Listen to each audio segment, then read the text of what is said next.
Assalamualaikum warahmatullahi wabarakatuh. Tak kenal maka tak sayang, tapi kalau sudah kenal jangan terlalu sayang.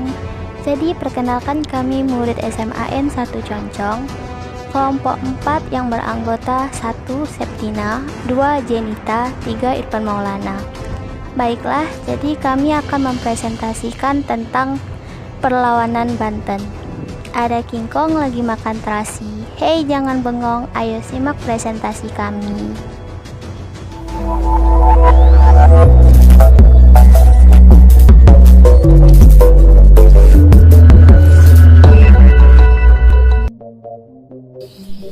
Perlawanan Banten. Banten memiliki posisi yang strategis sebagai bandar perdagangan internasional. Oleh karena itu, sejak semula Belanda ingin menguasai Banten tetapi tidak pernah berhasil. Akhirnya, VOC membangun bandar di Batavia pada tahun 1619.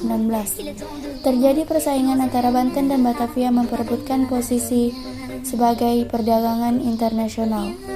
Oleh karena itu, rakyat Banten sering melakukan serangan-serangan terhadap VOC. Pada tahun 1651, Pangeran Surya naik tahta di Kesultanan Banten. Ia adalah cucu Sultan Abdul Mufakir Mahmud Abdul Karim, anak Sultan Abu Al-Ma'ali Ahmad, yang wafat pada 1650.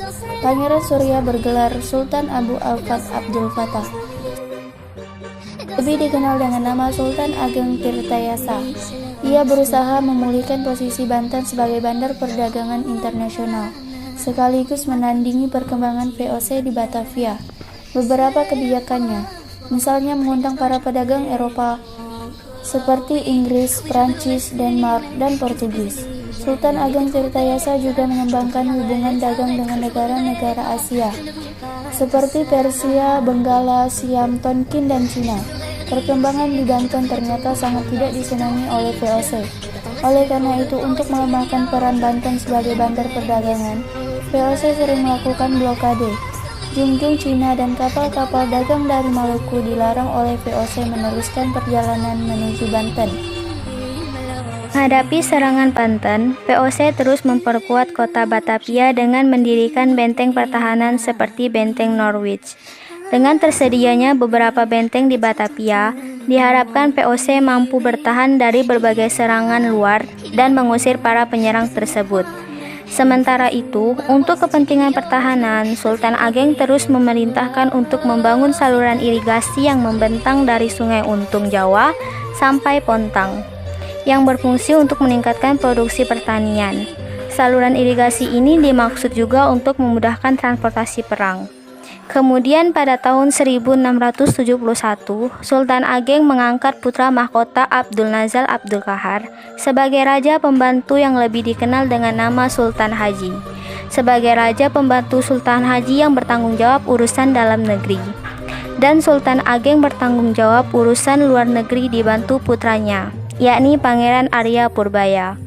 Pada tahun 1681, VOC atas nama Sultan Haji berhasil merebut Kesultanan Banten. Istana Soroswan berhasil dikuasai dan Sultan Haji menjadi Sultan Banten pada tahun 1682. Pasukan Sultan Ageng Tirtayasa berhasil mengepung Istana Soroswan, namun Sultan Haji meminta bantuan VOC sehingga pasukan Sultan Ageng Tirtayasa dapat dipukul mundur dan terdesak.